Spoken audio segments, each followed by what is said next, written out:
Mən Cəmilə xanım, Sankrema Şirniyyat evinin sahibkarı, Nərgiz jurnalının 13 sualına cavab verməyə hazıram.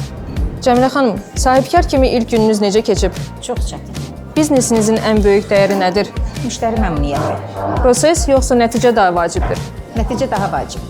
Biznesdə əməl etdiyiniz hansı qaydanı gündəlik həyatınızda tətbiq edirsiniz? İntizam və məsuliyyət. Sahibkar uğursuzluq qorxusuna necə qalib gələ bilər? Özünə güvənlə. Lideri lider edən nədir? Əlbəttə özünə güvən. Çox sağ ol. Sizin üçün dəstək nə deməkdir? İşimə verilən müsbət qiymət. Xəyal etdiyiniz hansı super bacarıq var? Zamanı dayandırmaq.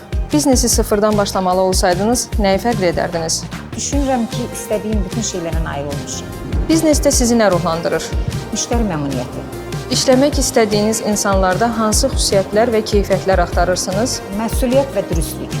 Dünyada uğur qazanmış hər hansı şəxslə görüşə bilsəydiniz, kimi və nəyə görə seçərdiniz? Rinat Ağzamovu çox bəyənirəm, onun yaradıcılığını qiymətləndirirəm. Biznesə yenicə başlayan sahibkarlara xüsusilə nə tövsiyə edərdiniz? Məhsulların keyfiyyətinə və düzgün istifadəsinə diqqət yetirsinlər. Vaflımız da hazırdır, buyurun. Nuş olsun. Çox sağ olun.